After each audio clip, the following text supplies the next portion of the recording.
ਅੱਜ ਚੜ੍ਹਦੀ ਕਲਾ ਟਾਈਮ टीवी ਦੇ ਦਰਸ਼ਕਾਂ ਦੇ रूबरू ਸਿੰਘ ਸਾਹਿਬ ਗਿਆਨੀ ਜਗਤਾਰ ਸਿੰਘ ਜੀ ਜਾਚਕ ਜਿਨ੍ਹਾਂ ਨੇ 2015 ਦੇ ਨਵੇਂ ਸਾਲ ਦੀ ਆਮਦ ਦੀ ਖੁਸ਼ੀ ਵਿੱਚ ਸ੍ਰੀ ਹਰਮੰਦਰ ਸਾਹਿਬ ਕੰਪਲੈਕਸ ਤੋਂ ਸੰਸਾਰ ਦੇ ਲੋਕਾਂ ਨੂੰ ਇੱਕ ਅਦੁੱਤੀ ਰੱਬੀ ਦਾਤ ਦੇ ਰੂਪ ਵਿੱਚ ਸ੍ਰੀ ਗੁਰੂ ਗ੍ਰੰਥ ਸਾਹਿਬ ਜੀ ਦੇ ਸ੍ਰੀ ਸੰਥਿਆ ਸਹਿਜ ਪਾਠ ਦੀ ਪ੍ਰਾਰੰਭਤਾ ਕਰਵਾ ਕੇ ਇੱਕ ਮਹਾਨ ਕੰਮ ਕੀਤਾ ਸੀ। ਸਿੱਖ ਇਤਿਹਾਸ ਵਿੱਚ ਇਹ ਪਹਿਲੀ ਵਾਰੀ ਹੋਇਆ ਹੈ ਕਿ ਕਿਸੇ मीडिया के टीवी चैनल वर्गे सोर्स उत्ते श्री गुरु ग्रंथ साहब जी का संपूर्ण श्री संथ्या सहज पाठ होया होवे। ये पाठ इतना सरल स्पष्ट अते शुद्ध सी कि संसार भर विच करोड़ों लोगों ने इस पाठ राहीं श्री गुरु ग्रंथ साहब जी की पवित्र बाणी नाल जुड़न का सुभाग प्राप्त किया। अते पाठ सुन के केवल सिख ही नहीं सगों लखां की गिनती च गैर सिख गुरु नानक पातशाह के श्रद्धालु बने। और ये ऐसा सुभागा समा सी जदों श्री हरमंदर साहब कंपलैक्स विच पंजाब के मुख्य मंत्री सरदार प्रकाश सिंह बादल अपने दस्ते मुबारक नाल आप इस सहज पाठ की प्रारंभता करवा रहे सन।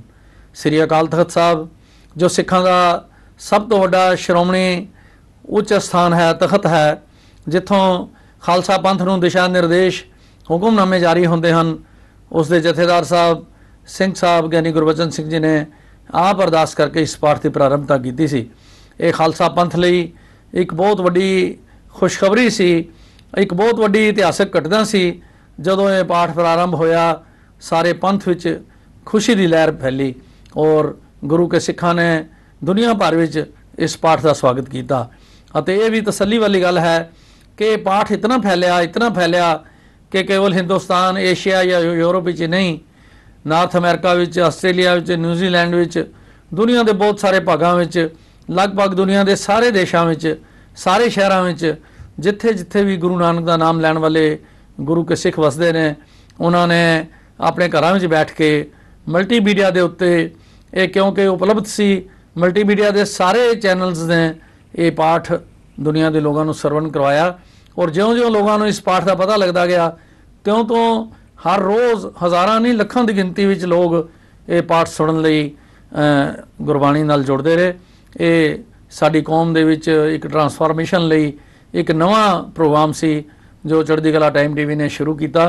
सानू इस गल की खुशी है कि अज इस पाठ को सुनने वाले लखां नहीं करोड़ों लोग हैं, जिन्हां विच ज़्यादा लोग जो हैं वो गैर सिख हैं। उन्हां गैर सिखां ने भी बाणी सुन के इसका लाभ प्राप्त किया है। ये बहुत वड्डी सतगुरु जी ने सेवा लई चढ़दी कला टाइम टीवी तो, और इतना वधिया कारज है कि प्रचार का होर कोई भी साधन इतना सार्थक, इतना आउटपुट नतीजे देने वाला, रिजल्ट ओरिएंटेड नहीं होया। लेकिन ये पाठ रिजल्ट ओरिएंटेड सी क्योंकि गुरबाणी विच इतने गुण हैं, इतनी नॉलेज है और इतनी शक्ति है कि मैगनैटिक पावर वांग गुरबाणी दुनिया के लोगों को अपने नाल जोड़ रही है और अगों जुड़ रहे हैं। और हुण साडे कोल डिमांड आ रही है कि इस पाठ को निरंतर जारी रखा जाए और लोग इस पाठ विच अपना योगदान पाने लई स्पॉन्सर सेवा करने वास्ते भी बहुत वड्डी गिनती विच सारी दुनिया विचों अपने नाम भेज रहे हैं। तो मैं सिंह साहब की एक आदर्शक शख्सियत तुहाडे सामने पेश कर रहा हाँ, जिन्होंने मैं समझदा हाँ माता के गर्भ विच ही गुरु नानक पातशाह ने बख्शिश करके ये गुरबाणी का बोध, ज्ञान अते ये जो पाठ है संथ्या पाठ खास करके लोगों को गुरबाणी शुद्ध पढ़न की जाच सिखाने वाला और सरल और स्पष्ट बाणी सुन के बाणी को समझना, बाणी का मिठा लगना, बाणी में चित लगना, ये ऐसिया करामाती घटनावां हैं जिसनों सारे संसार में लोगों ने माणिया है, लाभ प्राप्त किया है और अपना जीवन सफल करने लई अपने नवे राह उत्ते गुरुमुख दे गाड़ी राह उत्ते चलन की उन्होंने ये सुभाग जो अवसर प्राप्त होया है। उस लिए मैं अपने दर्शकों को मुबारक भी दिंदा हाँ अते सिंह साहब को अपने दर्शकों के रूबरू करने की भी खुशी लै रहा हाँ। वो दसणगे कि शुद्ध पाठ किवें करीदा है, इसकी की महानता है अते शुद्ध पाठ करे बिना असी गुरु नानक पातशाह के दर्शन नहीं कर सकते, गुरबाणी नाल नहीं जुड़ सकते।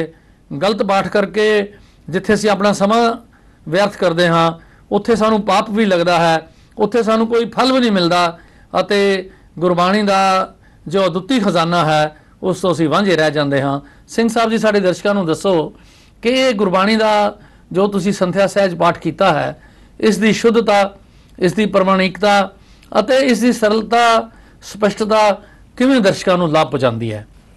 ਵਾਹਿਗੁਰੂ ਜੀ ਕਾ ਖਾਲਸਾ, ਵਾਹਿਗੁਰੂ ਜੀ ਕੀ ਫਤਿਹ।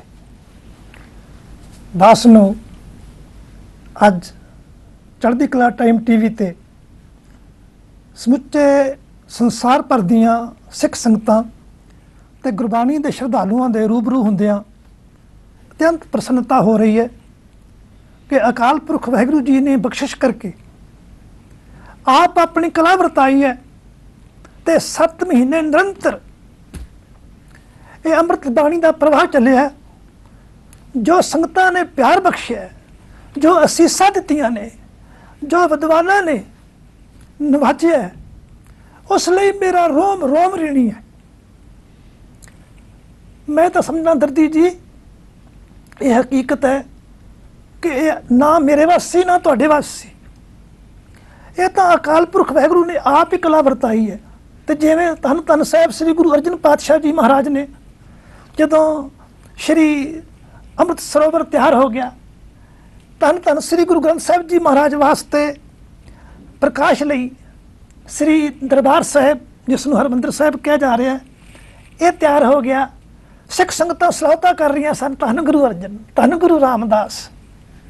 ਸੱਚੇ ਪਾਤਸ਼ਾਹ ਧੰਨ ਗੁਰੂ ਅਰਜਨ ਪਾਤਸ਼ਾਹ ਜੀ ਕਹਿੰਦੇ ਨੇ, ਜਿਸ ਕਾ ਕਾਰਜ ਤਿਨ ਹੀ ਕੀਆ, ਮਾਨਸ ਕਿਆ ਵਿਚਾਰਾ ਰਾਮ। ਅਧਿਆਤਮਿਕ ਦ੍ਰਿਸ਼ਟੀਕੋਣ ਤੋਂ ਅਰਥ ਕੁਝ ਹੋਰ ਵੀ ਨੇ, ਪਰ ਇਸ ਪੱਖ ਤੋਂ ਵੀ ਦੇਖੀਏ ਤਾਂ ਸੱਚੇ ਪਾਤਸ਼ਾਹ ਨੇ ਕਿਹਾ ਵੀ ਜਿਹਦਾ ਕਾਰਜ ਉਸਨੇ ਆਪ ਹੀ ਕਰ ਲਿਆ, ਅਸੀਂ ਕੌਣ ਵਾ? ਉਹਦਾ ਕਾਰਜ ਸੀ, ਉਸਨੇ ਹੀ ਸਵਾਰਿਆ।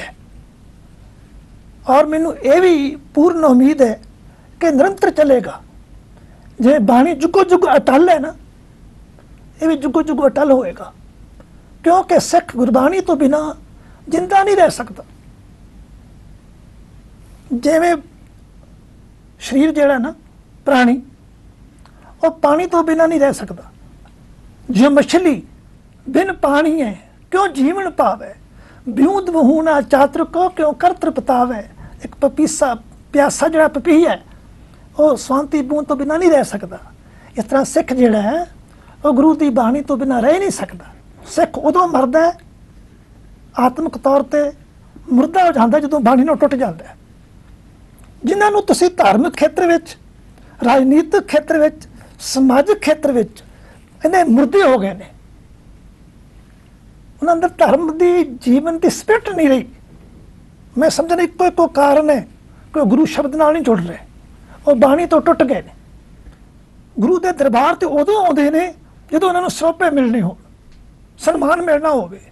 ਉਵੇਂ ਕਹਿੰਦੇ ਸਤਸੰਗੀ ਹੋਰ ਨੇ, ਉਹ ਕੰਮ ਹੋਰਨਾਂ ਦਾ, ਸਾਡਾ ਨਹੀਂ ਹੈ। ਜੇ ਸਾਡੇ ਸਿੱਖ ਸੰਸਥਾਵਾਂ ਦੇ ਜਿਹੜੇ ਮੁਖੀ ਸੱਜਣ ਨੇ, ਉਹ ਵੀ ਸਤਸੰਗੀ ਬਣ ਕੇ ਗੁਰੂ ਦੀ ਬਾਣੀ ਨਾਲ ਜੁੜਨ ਤੇ ਉਹਨਾਂ ਚੜ੍ਹਦੀ ਕਲਾ ਆ ਸਕਦੀ ਹੈ। ਜਿੰਨੀਆਂ ਸਾਡੀਆਂ ਕੌਮੀ ਕਮਜ਼ੋਰੀਆਂ ਨੇ, ਜੋ ਸਮੱਸਿਆਵਾਂ ਨੇ, ਉਹ ਸਭ ਦੂਰ ਹੋ ਸਕਦੀਆਂ। ਕੋਈ ਬੰਧਨ ਰਹੇਗਾ ਹੀ ਨਹੀਂ। ਸੱਚੇ ਪਾਤਸ਼ਾਹ ਦਾ ਨਾਮ ਹੀ ਐਸਾ ਹੈ। ਤੇ ਨਾਮ ਬਾਣੀ ਦੀ ਜਿਹੜੀ ਸੋਝੀ ਹੈ ਨਾ, ਜੋ ਗਿਆਨ ਹੈ ਗੁਰੂ ਦੇ ਸ਼ਬਦ ਵਿੱਚ, ਸੱਚੇ ਪਾਤਸ਼ਾਹ ਨੇ ਉਸੇ ਨੂੰ ਹੀ ਨਾਮ ਆਖਿਆ ਹੈ। ਉਹਦੀ ਪ੍ਰਾਪਤੀ ਹੀ ਨਾਮ ਦੀ ਪ੍ਰਾਪਤੀ। ਜਦੋਂ ਉਸ ਅਨੁਸਾਰ ਜਿਉਂਦੇ ਆ, ਸਾਡੇ ਅੰਦਰੋਂ ਸਾਰੇ ਗੁਣ ਆਉਂਦੇ ਨੇ। ਧੰਨ ਗੁਰੂ ਅਰਜਨ ਪਾਤਸ਼ਾਹ ਕਹਿੰਦੇ ਨੇ, ਮੈਂ ਸਤਿਗੁਰ ਸੇਤੀ ਪਿਰਹੜੀ, ਪਿਰਹੜੀ ਕਹਿੰਦੇ ਨੇ ਸਾਂਝ ਨੂੰ, ਮੈਂ ਸਤਿਗੁਰ ਸੇਤੀ ਪਿਰਹੜੀ ਕਿਉਂ ਗੁਰ ਬਿਨ ਜੀਵਾ ਮਾਓ। ਹੇ ਮਾਂ, ਮੇਰੀ ਸਤਿਗੁਰੂ ਨਾਲ ਸਾਂਝ ਬਣ ਗਈ ਹੈ। ਮੈਂ ਸਤਿਗੁਰ ਸੇਤੀ ਪਿਰਹੜੀ ਅਰਧ ਵਿਸ਼ਰਾਮ ਕਿਉਂ ਗੁਰ ਬਿਨ ਜੀਵਾ ਮਾਓ। ਹੇ ਮਾਂ, ਸੰਬੋਧਨ ਕਰ ਕੇ, ਹੇ ਮਾਂ, ਮੈਂ ਕਿਵੇਂ ਜੀਵਾਂ ਗੁਰੂ ਤੋਂ ਬਿਨਾਂ? ਮੇਰੀ ਸਾਂਝ ਹੈ ਗੁਰੂ ਨਾਲ, ਜੇ ਸਾਂਝ ਪੈ ਜਾਏ ਤੁਸੀਂ ਰਹਿ ਨਹੀਂ ਸਕਦੇ। ਮੈਂ ਗੁਰਬਾਣੀ ਆਧਾਰ ਹੈ, ਗੁਰਬਾਣੀ ਲਾਗ ਰਹਾ ਹੂੰ। ਬਸ ਮੇਰੀ ਮਾਂ ਦਾ ਇੱਕੋ ਤਮੰਨਾ ਹੈ, ਕਿਉਂਕਿ ਗੁਰਬਾਣੀ ਮੇਰੇ ਜੀਵਨ ਦਾ ਆਧਾਰ ਬਣ ਗਿਆ ਤੇ ਮੈਂ ਚਾਹੁੰਦਾ ਬਾਣੀ ਨਾਲ ਜੁੜਿਆ ਰਵਾਂ।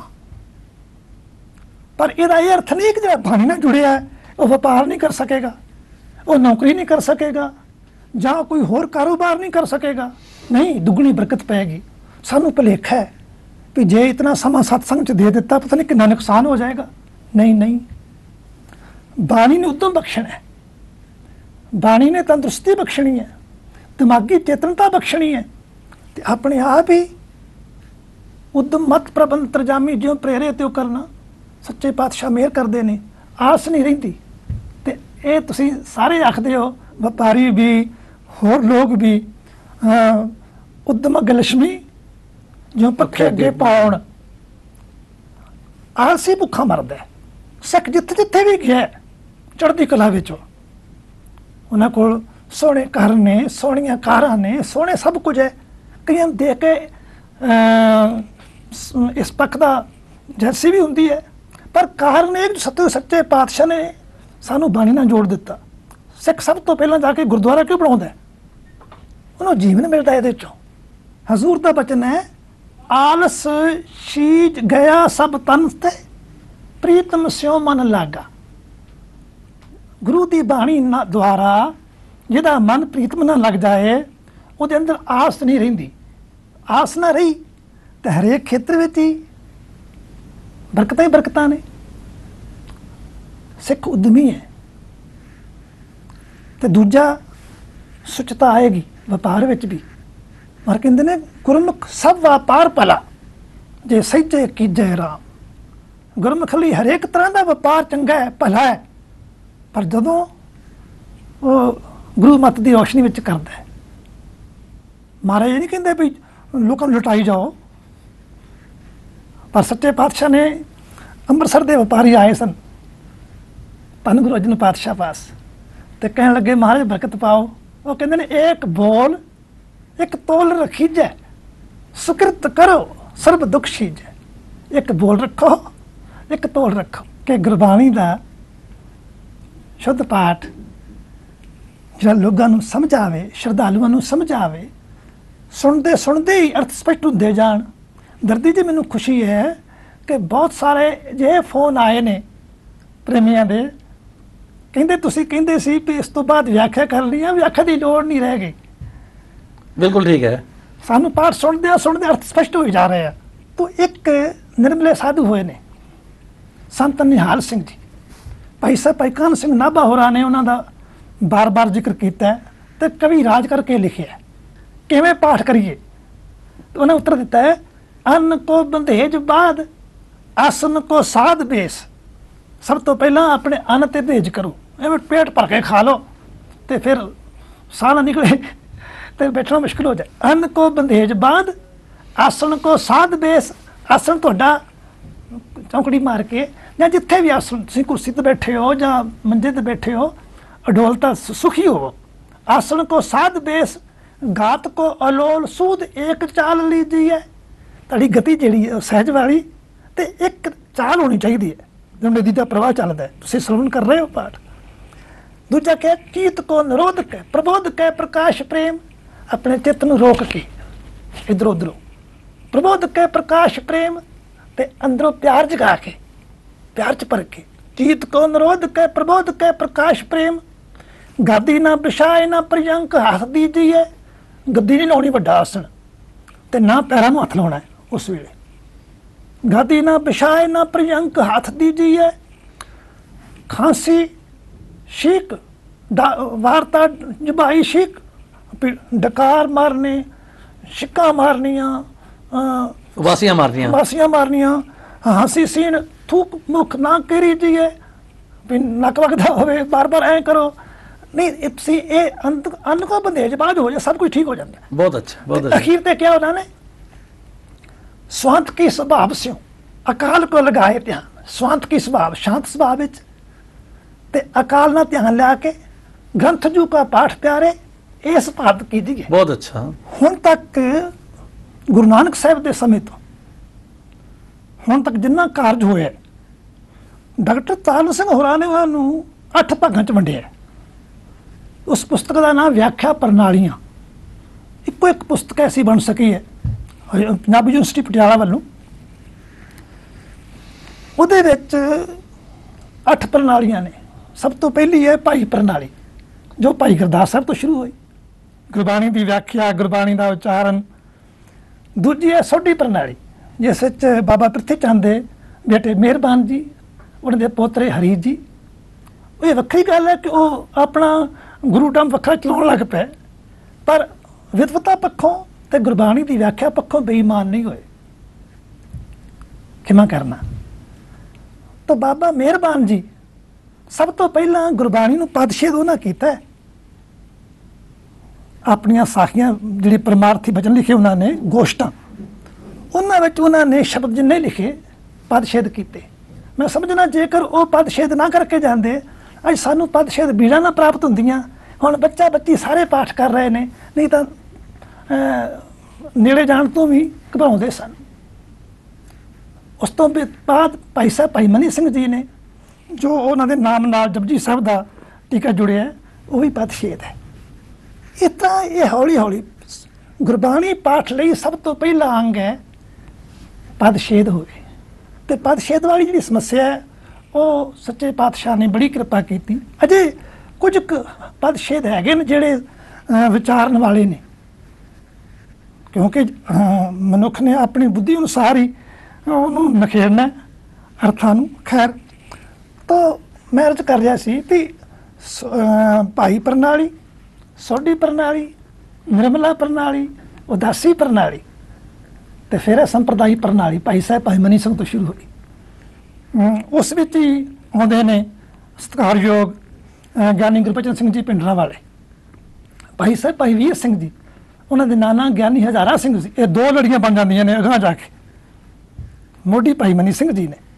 ਜਿਹੜੀ ਭਾਈ ਵੀਰ ਸਿੰਘ ਵਾਲੀ ਸੰਪਰਦਾ, ਉਹ ਹੁਣ ਸੱਤੋ ਵਾਲੀ ਗਲੀ ਹੈ, ਤੇ ਇੱਧਰ ਪਿੰਡਰਾਂ ਵਾਲੇ ਦੇ ਨਾਮ ਹੇਠ, ਕਿਉਂਕਿ ਪਿੰਡ ਕਲਾਂ ਨਗਰ ਹੈ ਫਿਰੋਜ਼ਪੁਰ ਵਿੱਚ, ਤੇ ਉੱਥੇ ਪਹਿਲਾ ਡੇਰਾ ਸੀ ਇਹਨਾਂ ਦਾ, ਇਸ ਕਰਕੇ ਪਿੰਡਰਾਂ ਵਾਲੇ ਕਹਿਣ ਲੱਗ ਪਏ। ਤੋ ਸੰਤ ਗਿਆਨੀ ਗੁਰਬਚਨ ਸਿੰਘ ਜੀ, ਮੈਂ ਬਾਰ-ਬਾਰ ਉਹਨਾਂ ਨੂੰ ਸਿਰ ਝੁਕਾਉਣਾ ਕਿ ਸੰਪਰਦਾਈ ਪ੍ਰਣਾਲੀ ਵਿੱਚ ਹੁੰਦੇ ਹੋਇਆ ਉਹਨਾਂ ਨੇ ਇਹ ਮਹਾਨ ਕਾਰਜ ਕੀਤਾ ਕਿ ਹਰ ਪ੍ਰਕਾਰ ਦੇ ਕੌਮੇ ਲਗਾਏ। ਜਿਹੜੇ ਅਰਧ ਵਿਸ਼ਰਾਮ ਸਨ, ਸਧਾਰਨ ਕੰਮ, ਇਹ ਸਭ ਤੋਂ ਪਹਿਲਾਂ ਪ੍ਰੋਫੈਸਰ ਸਾਹਿਬ ਸਿੰਘ ਹੋਰਾਂ ਨੇ ਸ਼ੁਰੂ ਕੀਤਾ ਸ੍ਰੀ ਗੁਰੂ ਗ੍ਰੰਥ ਸਾਹਿਬ ਦਰਪਣ ਵਿੱਚ। ਤੇ ਇਹ ਗੱਲ ਸਮਝ ਪੈ ਗਈ ਉਹਨਾਂ ਦੀ, ਮੈਂ ਸਮਝਣਾ ਮੇਰਾ ਆਈਡੀਆ, ਤੇ ਉਹਨਾਂ ਨੇ ਹਿੰਮਤ ਕੀਤੀ, ਕਿਉਂਕਿ ਜੇ ਉਹ ਨਾ ਕਰਦੇ ਤੇ ਇਹ ਕਾਰਜ ਨਹੀਂ ਸੀ ਹੋ ਸਕਣਾ। ਉਹਨਾਂ ਦੀ ਬਦੌਲਤ ਹੀ ਮੈਂ ਸਮਝਣਾ ਆਧਾਰ ਬਣਿਆ ਇਸ ਸੰਥਿਆ ਸਹਿਜ ਪਾਠ ਦਾ, ਗੁਰਬਾਣੀ ਪਾਠ ਦਰਸ਼ਨ। ਉੱਥੋਂ ਮੈਨੂੰ ਇਹ ਸੇਧ ਮਿਲੀ ਕਿ ਜੇ ਜਮਕੀ ਵਿਸ਼ਰਾਮ ਦੇਣਾ ਹੈ ਤਾਂ ਮੈਂ ਕੌਮਾ ਲਾਵਾਂ, ਅਰਧ ਵਿਸ਼ਰਾਮ ਦੇਣਾ ਤਾਂ ਮੈਂ ਸੈਮੀਕੋਲਨ ਲਾਵਾਂ, ਜੇ ਸੰਬੋਧਨ ਕਾਰਕ ਦੇਣਾ ਤਾਂ ਮੈਂ ਵਿਸਮਿਕ ਚਿੰਨ੍ਹ ਲਾਵਾਂ, ਜੇ ਪ੍ਰਸ਼ਨਵਾਚਕ ਹੈ ਤਾਂ ਮੈਂ ਉਹਦੀ ਕਰਛੀ ਲਾਵਾਂ। ਇਹ ਹਿੰਮਤ ਤੇ ਸੇਧ ਮੈਂ ਉਹਨਾਂ ਕੋਲ ਲਈ ਹੈ। ਸਿੰਘ ਸਾਹਿਬ ਜੀ, ਤੁਸੀਂ ਸ੍ਰੀ ਸੰਥਿਆ ਸਹਿਜ ਪਾਠ ਦੇ ਬੈਕਗਰਾਉਂਡ ਭਾਈ ਮਿਹਰਬਾਨ ਜੀ ਤੋਂ ਤੁਸੀਂ ਦੱਸ ਰਹੇ ਹੋ, ਬਹੁਤ ਖੁਸ਼ੀ ਵਾਲੀ ਗੱਲ ਹੈ, ਕਿਉਂਕਿ ਜਦੋਂ ਸ੍ਰੀ ਸੰਥਿਆ ਸਹਿਜ ਪਾਠ ਸ਼ੁਰੂ ਕੀਤਾ ਸੀ ਉਦੋਂ ਲੋਕਾਂ ਨੂੰ ਬੜੇ ਸਪਸ਼ਟ ਨਹੀਂ ਸੀ ਕਿ ਸੰਥਿਆ ਪਾਠ ਕੀ ਹੁੰਦਾ ਹੈ। ਲੇਕਿਨ ਹੁਣ ਇਹ ਖੁਸ਼ੀ ਵਾਲੀ ਗੱਲ ਹੈ ਕਿ ਪੰਜਾਬੀ ਯੂਨੀਵਰਸਿਟੀ ਦੇ vice chancellor doctor Jaspal Singh ji ਅਤੇ ਹੋਰ ਸਿੱਖ ਵਿਦਵਾਨ, ਜਿਸ ਤਰ੍ਹਾਂ ਤੁਸੀਂ ਭਾਈ ਸਾਹਿਬ ਭਾਈ ਵੀਰ ਸਿੰਘ ਜੀ ਦਾ ਜ਼ਿਕਰ ਕੀਤਾ ਹੈ, ਪ੍ਰੋਫੈਸਰ ਸਾਹਿਬ ਸਿੰਘ ਜੀ ਦਾ ਜ਼ਿਕਰ ਕੀਤਾ ਹੈ, ਉਹ ਡਾਕਟਰ ਤਾਰਾ ਸਿੰਘ ਜੀ ਦੀਆਂ ਵਿਆਖਿਆ ਪ੍ਰਣਾਲੀਆਂ ਦਾ ਜ਼ਿਕਰ ਕੀਤਾ ਹੈ ਕਿ ਕਿਸ ਤਰ੍ਹਾਂ ਸੋਢੀ ਪ੍ਰਣਾਲੀ, ਭਾਈ ਪ੍ਰਣਾਲੀ ਔਰ ਸੋਢੀ ਪ੍ਰਣਾਲੀ, ਬੇਦੀ ਪ੍ਰਣਾਲੀ, ਉਦਾਸੀ, ਨਿਰਮਲੇ, ਇਹ ਪ੍ਰਣਾਲੀਆਂ ਸ਼ੁਰੂ ਹੋਈਆਂ। ਫਿਰ ਭਾਈ ਮਨੀ ਸਿੰਘ ਜੀ ਔਰ ਉਸ ਤੋਂ ਬਾਅਦ ਫਿਰ ਸੰਤ ਪਿੰਡਰਾਂ ਵਾਲਿਆਂ ਦਾ ਤੁਸੀਂ ਜ਼ਿਕਰ ਕੀਤਾ ਹੈ, ਸਿੰਘ ਸਭਾਈ ਪ੍ਰਣਾਲੀ ਸ਼ੁਰੂ ਹੋਈ। ਇਹ ਸਾਰੀਆਂ ਪ੍ਰਫੁੱਲਤ ਹੁੰਦੀਆਂ ਤੁਸੀਂ ਇਹਨਾਂ ਨੂੰ ਸਫਲਤਾ ਦੀ, ਪ੍ਰਫੁੱਲਤਾ ਦੀ, ਸੰਪੂਰਨਤਾ ਦੀ ਟੀਸੀ ਉੱਤੇ ਲੈ ਕੇ ਆਉਂਦਾ ਹੈ। ਤਾਂ ਇਹ ਸਾਡੀ ਕੌਮ ਲਈ ਇੱਕ ਬਹੁਤ ਸੁਭਾਗਾ ਸਮਾਂ ਹੈ, ਜਦੋਂ ਸਾਰੀ ਕੌਮ ਦੇ ਵਿੱਚ ਜਾਗਰੂਕਤਾ ਪੈਦਾ ਹੋਈ। ਸਾਰੀ ਕੌਮ ਨੇ ਸ੍ਰੀ ਗੁਰੂ ਗ੍ਰੰਥ ਸਾਹਿਬ ਜੀ ਦਾ ਸ੍ਰੀ ਸੰਥਿਆ ਸਹਿਜ ਪਾਠ ਸਰਵਣ ਕੀਤਾ ਔਰ ਇਸ ਨੂੰ ਸਾਰੇ ਪੰਥ ਵੱਲੋਂ ਪ੍ਰਵਾਨਗੀ ਮਿਲੀ। ਸ੍ਰੀ ਹਰਿਮੰਦਰ ਸਾਹਿਬ ਵਰਗੇ ਪਵਿੱਤਰ ਸਥਾਨ ਤੋਂ ਇਹ ਪਾਠ ਸ਼ੁਰੂ ਹੋਇਆ ਔਰ ਪੰਜਾਬ ਸਰਕਾਰ ਨੇ, ਖਾਸ ਕਰਕੇ ਸਰਦਾਰ ਪ੍ਰਕਾਸ਼ ਸਿੰਘ ਬਾਦਲ ਮੁੱਖ ਮੰਤਰੀ ਪੰਜਾਬ ਨੇ ਔਰ ਸਾਰੇ ਹੀ ਤਖਤਾਂ ਦੇ ਸਿੰਘ ਸਾਹਿਬਾਨ ਨੇ ਇਸ ਨੂੰ ਪ੍ਰਵਾਨਗੀ ਵੀ ਦਿੱਤੀ, ਇਸ ਦਾ ਸਵਾਗਤ ਵੀ ਕੀਤਾ। ਅਤੇ ਹੁਣ ਸਾਰੀ ਕੌਮ, ਸਾਰੇ ਗੁਰੂ ਨਾਨਕ ਲੇਵਾ ਸੰਸਾਰ ਭਰ ਵਿੱਚ ਵਸਦੇ ਹੋਏ ਇਸ ਪਾਠ ਨਾਲ ਸਵਾਗਤ ਕਰਕੇ ਜੁੜੇ ਹਨ। ਸਾਰਿਆਂ ਨੂੰ ਖੁਸ਼ੀ ਹੋਈ ਹੈ ਤੇ ਮੈਂ ਚਾਹੁੰਦਾ ਹਾਂ ਕਿ ਇਹ ਪਾਠ ਅੱਗੋਂ ਵੀ ਨਿਰੰਤਰ ਚੱਲਦਾ ਰਹੇ।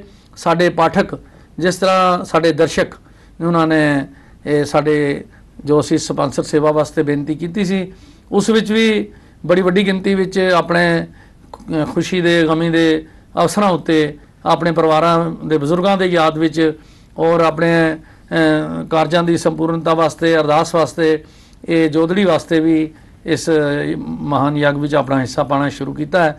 ਮੈਂ ਸਮਝਦਾ ਹਾਂ ਕਿ ਜੇ ਸਾਰੀ ਕੌਮ ਇਹ ਸਹਿਜ ਪਾਠ ਨਾਲ ਜਿਸ ਤਰ੍ਹਾਂ ਜੁੜੀ ਹੈ, ਜੇ ਸਾਰੇ ਹੀ ਆਪਣਾ ਯੋਗਦਾਨ ਪਾਉਣਗੇ ਤਾਂ ਇਹ ਪਾਠ ਹਮੇਸ਼ਾ ਚੱਲਦਾ ਰਹੇਗਾ। ਸਿੰਘ ਸਾਹਿਬ ਗਿਆਨੀ ਜਗਤਾਰ ਸਿੰਘ ਜੀ ਜਾਚਕ, ਮੈਂ ਕਹਾਂਗਾ ਇਹਨਾਂ ਨੇ ਇੱਕ ਨਵਾਂ ਇਤਿਹਾਸ ਰਚਿਆ ਹੈ ਸਿੱਖ ਪੰਥ ਵਿੱਚ, ਔਰ ਆਉਣ ਵਾਲੀਆਂ ਪੀੜ੍ਹੀਆਂ ਹਮੇਸ਼ਾ ਇਹ ਸ੍ਰੀ ਗੁਰੂ ਗ੍ਰੰਥ ਸਾਹਿਬ ਜੀ ਦੀ ਪਵਿੱਤਰ ਬਾਣੀ ਨੂੰ ਸੁਣ ਕੇ ਸਮਝ ਕੇ ਉਸ ਬਾਣੀ 'ਚ ਚਿੱਤ ਲਾ ਕੇ ਆਪਣਾ ਜੀਵਨ ਸਫਲ ਕਰ ਸਕਣਗੀਆਂ। ਬਹੁਤ ਬਹੁਤ ਧੰਨਵਾਦ ਜਾਚਕ ਜੀ, ਤੁਸੀਂ ਸਾਡੇ ਸਟੂਡੀਓ ਵਿੱਚ ਆਏ, ਸਾਡੇ ਦਰਸ਼ਕਾਂ ਨੂੰ ਦਰਸ਼ਨ ਦਿੱਤੇ। ਮੈਂ ਤੁਹਾਡਾ ਸਵਾਗਤ ਵੀ ਕਰਦਾ, ਤੁਹਾਡੇ ਲਈ ਅਰਦਾਸ ਵੀ ਕਰਦਾ ਕਿ ਸਤਿਗੁਰੂ ਤੁਹਾਨੂੰ ਹੋਰ ਬਲ ਬੁੱਧੀ ਬਖਸ਼ੇ, ਤੁਸੀਂ ਇਸੇ ਤਰ੍ਹਾਂ ਵੱਧ ਚੜ੍ਹ ਕੇ ਹੋਰ ਸ਼ਕਤੀ ਦੇ ਨਾਲ ਹੋਰ ਵਧੇਰੇ ਇਸ ਕੰਮ ਨੂੰ ਪ੍ਰਫੁੱਲਤ ਕਰਨ ਲਈ, ਇਸ ਵਿੱਚ ਸੰਪੂਰਨਤਾ ਲਿਆਉਣ ਲਈ ਜੋ ਵੀ ਸਮੇਂ ਤੁਸੀਂ ਹੋਰ ਉਦਮ ਕਰ ਸਕੋ, ਤੁਸੀਂ ਇਹਨਾਂ ਨੂੰ ਜਾਰੀ ਰੱਖੋਗੇ। ਮੇਰਾ ਇਹ ਵਿਸ਼ਵਾਸ ਹੈ ਸਾਰੀ ਕੌਮ ਤੁਹਾਨੂੰ ਹਮੇਸ਼ਾ ਅਸੀਸ ਦੇਵੇਗੀ ਕਿ ਤੁਸੀਂ ਇੱਕ ਨੇਕ ਕੰਮ ਜੋ ਸਮੇਂ ਦੇ ਲੋੜ ਦੇ ਮੁਤਾਬਕ ਸਾਡੀ ਕੌਮ ਨੂੰ ਚਾਹੀਦਾ ਸੀ, ਕਿਉਂਕਿ ਪ੍ਰਚਾਰ ਦਾ, ਸਿੱਖੀ ਦੇ ਪ੍ਰਚਾਰ ਦਾ ਮੈਂ ਸਮਝਦਾ ਹਾਂ ਇਹ ਸਭ ਤੋਂ ਵੱਡਾ ਵਧੀਆ ਸਾਧਨ ਹੈ ਕਿ ਅਸੀਂ ਸ੍ਰੀ ਗੁਰੂ ਗ੍ਰੰਥ ਸਾਹਿਬ ਜੀ ਦੀ ਪਵਿੱਤਰ ਬਾਣੀ ਨਾਲ ਜੁੜੀਏ, ਔਰ ਇਸ ਤੋਂ ਵੱਡਾ ਕੋਈ ਵੀ ਨੇਕ ਕਾਰਜ, ਕੋਈ ਵੀ ਵਧੀਆ ਕਾਰਜ ਨਹੀਂ ਹੋ ਸਕਦਾ। ਦਰਦੀ ਸਾਹਿਬ, ਜੋ ਤੁਹਾਡੀ ਹਿੰਮਤ, ਜੋ ਤੁਹਾਡੀ ਦ੍ਰਿੜਤਾ, ਉਹਦੇ ਵੀ ਅਸੀਂ ਰਿਣੀ ਹਾਂ, ਔਰ ਸੰਗਤ ਵੀ, ਕਿਉਂਕਿ ਜਿਸ ਦ੍ਰਿੜਤਾ ਨਾਲ, ਜਿਸ ਵਿਸ਼ਵਾਸ ਨਾਲ ਤੁਸੀਂ ਇਹ ਸਾਰਾ ਕਾਰਜ ਕੀਤਾ, ਸ਼ਰਧਾ ਨਾਲ, ਉਸ ਲਈ ਵੀ ਸਾਡਾ ਧੰਨਵਾਦ। ਤੇ ਮੈਂ ਸਾਰੀਆਂ ਹੀ ਸਿੱਖ ਸੰਸਥਾਵਾਂ ਦਾ ਕਰਨਾ, ਨਿਹੰਗ ਸਿੰਘ ਜਥੇਬੰਦੀਆਂ ਦਾ ਕਰਦਾ, ਬਾਬਾ ਬਲਬੀਰ ਸਿੰਘ ਜੀ ਜਥੇਦਾਰ ਬੁੱਢਾ ਦਲ ਜੀ, ਤਰਨਾ ਦਲ ਦੇ ਬਾਬਾ ਨਿਹਾਲ ਸਿੰਘ ਜੀ, ਉਹਨਾਂ ਨੇ ਸਿਰੋਪਾਅ ਬਖਸ਼ਿਸ਼ ਕੀਤਾ, 51 ਸ਼ਬਦ ਬੜੇ ਉਹਨਾਂ ਮੈਨੂੰ ਅਸੀਸ ਵੀ ਦਿੱਤੀ। ਅੱਛਾ, ਨਿਰਮਲੇ ਸਾਧੂ ਆਏ ਆਪਣੇ, ਜਿਸ ਦਿਹਾੜੇ ਸ਼੍ਰੋਮਣੀ ਕਮੇਟੀ ਦੇ ਪ੍ਰਧਾਨ ਸਾਹਿਬ ਇਹਨੂੰ ਰਿਲੀਜ਼ ਕਰ ਰਹੇ ਸਨ, ਨਿਰਮਲੇ ਸਾਧੂ ਸਨ, ਉੱਥੇ ਉਦਾਸੀ ਸਨ, ਸਾਰੇ ਸਿੱਖ ਮਿਸ਼ਨਰੀ ਕਾਰਜ ਸਨ, ਔਰ ਸਾਰੀਆਂ ਸਿੱਖ ਸੰਸਥਾਵਾਂ ਸਨ। ਇਹ ਵੱਡੀ ਗੱਲ ਹੋਈ। ਮੈਂ ਆਪਣੀਆਂ ਅੱਖਾਂ ਨਾਲ ਦੇਖਿਆ ਜਦੋਂ ਸ਼੍ਰੋਮਣੀ ਕਮੇਟੀ ਦੇ ਪ੍ਰਧਾਨ ਵੀ ਆਏ, ਉਹਨਾਂ ਨੇ ਕਿਹਾ, ਹੁਣ ਵੀ ਜੋ ਦਰਸ਼ਕ ਸਾਡੀ ਸਿੰਘ ਸਾਹਿਬ ਦੀ ਇੰਟਰਵਿਊ ਸੁਣ ਰਹੇ ਹਨ, ਉਹਨਾਂ ਨੂੰ ਮੈਂ ਬੇਨਤੀ ਕਰਾਂਗਾ ਕਿ ਸ੍ਰੀ ਹਰਿਮੰਦਰ ਸਾਹਿਬ ਤੋਂ ਸ਼ੁਰੂ ਹੋਇਆ ਇਹ ਸ੍ਰੀ ਗੁਰੂ ਗ੍ਰੰਥ ਸਾਹਿਬ ਜੀ ਦਾ ਸੰਥਿਆ ਸਹਿਜ ਪਾਠ ਅੱਜ ਆਪਣਾ ਸਫ਼ਰ ਤੈਅ ਕਰਕੇ ਸਤਿਗੁਰੂ ਨੌਵੇਂ ਪਾਤਸ਼ਾਹ ਗੁਰੂ ਤੇਗ ਬਹਾਦਰ ਸਾਹਿਬ ਦੇ ਮਹਾਨ ਸ਼ਹੀਦੀ ਅਸਥਾਨ ਗੁਰਦੁਆਰਾ ਸੀਸ ਗੰਜ ਸਾਹਿਬ ਵਿਖੇ ਭੋਗ ਪੈਣਗੇ। ਸਾਰੀਆਂ ਸੰਗਤਾਂ ਹੋਮ ਹੁਮਾ ਕੇ 19 ਜੁਲਾਈ ਨੂੰ ਸਵੇਰੇ 9:30 ਵਜੇ ਤੋਂ ਲੈ ਕੇ 12 ਵਜੇ ਤੱਕ ਉੱਥੇ ਸਮਾਗਮ ਹੋਏਗਾ। ਸਾਰੀਆਂ ਸੰਗਤਾਂ, ਸਾਰੀਆਂ ਜਥੇਬੰਦੀਆਂ ਹੋਮ ਹੁਮਾ ਕੇ ਗੁਰਦੁਆਰਾ ਸੀਸ ਗੰਜ ਸਾਹਿਬ ਵਿਖੇ ਹੋਰ ਇਸ ਸੰਪੂਰਨਤਾ ਦੇ ਸਮਾਗਮ ਵਿੱਚ ਭਾਗ ਲੈ ਕੇ ਸਾਡੀ ਹੌਸਲਾ ਅਫਜ਼ਾਈ ਕਰਨ। 18 ਤਰੀਕ ਨੂੰ ਸ਼ਨੀਵਾਰ ਸ਼ਾਮ ਨੂੰ 5:30 ਵਜੇ ਗੁਰਦੁਆਰਾ ਰਕਾਬਗੰਜ ਸਾਹਿਬ ਨਵੀਂ ਦਿੱਲੀ ਵਿਖੇ ਇਹ ਸ੍ਰੀ ਸੰਥਿਆ ਸਹਿਜ ਪਾਠ ਦੀ ਮਹਾਨਤਾ ਬਾਰੇ ਇੱਕ ਵਿਸ਼ੇਸ਼ ਸਮਾਗਮ ਹੋ ਰਿਹਾ, ਔਰ ਪੰਜਾਬੀ ਯੂਨੀਵਰਸਿਟੀ ਦੇ vice chancellor doctor Jaspal Singh ji class ਹੋਏਗੀ, ਉਹ ਜਿਹੜੇ ਗੁਰਬਾਣੀ ਦੇ ਪ੍ਰੇਮੀ ਆਉਣ ਜ਼ਰੂਰ ਉੱਥੇ। ਮੈਂ ਸਾਰਿਆਂ ਨੂੰ ਸਿੰਘ ਸਾਹਿਬ ਵੀ ਬੇਨਤੀ ਕਰ ਰਹੇ ਹਨ ਕਿ ਸਾਰੇ ਗੁਰਬਾਣੀ ਪ੍ਰੇਮੀ ਗੁਰਦੁਆਰਾ ਰਕਾਬਗੰਜ ਸਾਹਿਬ ਵਿਖੇ ਵੀ ਸਾਨੂੰ ਜਾਣਕਾਰੀ ਦਿਓ ਤਾਂ ਕਿ ਅਸੀਂ ਯੋਗ ਪ੍ਰਬੰਧ ਵੀ ਕਰ ਸਕੀਏ। ਸਾਨੂੰ ਸੂਚਨਾ ਦਿਓ ਤਾਂ ਅਸੀਂ ਰਿਹਾਇਸ਼ ਦਾ, ਲੰਗਰ ਦਾ ਵੀ ਤੁਹਾਡਾ ਪ੍ਰਬੰਧ ਕਰਾਂਗੇ, ਔਰ ਤੁਸੀਂ ਜ਼ਰੂਰ ਦੋਨਾਂ ਸਮਾਗਮਾਂ ਵਿੱਚ ਦਰਸ਼ਨ ਦੇਣ ਦੀ ਕਿਰਪਾਲਤਾ ਕਰੋ। ਮੈਨੂੰ ਵਿਸ਼ਵਾਸ ਹੈ ਸਾਡੇ ਦਰਸ਼ਕ ਸਾਡੀਆਂ ਬੇਨਤੀਆਂ ਨੂੰ ਪ੍ਰਵਾਨ ਕਰਨਗੇ। ਚੜ੍ਹਦੀ ਕਲਾ ਟਾਈਮ ਟੀਵੀ ਉੱਤੇ ਚੱਲ ਰਹੇ ਸ੍ਰੀ ਸੰਥਿਆ ਸਹਿਜ ਪਾਠ ਦੀ ਸਪਾਂਸਰ ਸੇਵਾ ਆਪਣੀ ਸ਼ਰਧਾ ਮੁਤਾਬਕ ਆਪਣੇ ਯਥਾ ਸ਼ਕਤ ਜੋ ਵੀ ਕਰ ਸਕਦਾ ਹੈ ਜ਼ਰੂਰ ਆਪਣਾ ਹਿੱਸਾ ਪਾਉਣਗੇ, ਅਤੇ ਇਹ ਜੋ ਸਮਾਗਮ ਸ੍ਰੀ ਸਹਿਜ ਪਾਠ ਦੀ ਸੰਪੂਰਨਤਾ ਦੇ ਗੁਰਦੁਆਰਾ ਸੀਸ ਗੰਜ ਸਾਹਿਬ ਵਿਖੇ ਐਤਵਾਰ ਨੂੰ ਅਤੇ ਗੁਰਦੁਆਰਾ ਰਕਾਬਗੰਜ ਸਾਹਿਬ ਵਿਖੇ ਸ਼ਨੀਵਾਰ ਸ਼ਾਮ ਨੂੰ ਹੋ ਰਹੇ ਹਨ, ਇੱਥੇ ਵੀ ਹੋਮ ਹੁਮਾ ਕੇ ਦਰਸ਼ਨ ਦੇਣ ਦੀ ਕਿਰਪਾਲਤਾ ਕਰੋਗੇ। ਵਾਹਿਗੁਰੂ ਜੀ ਕਾ ਖਾਲਸਾ, ਵਾਹਿਗੁਰੂ ਜੀ ਕੀ ਫਤਿਹ।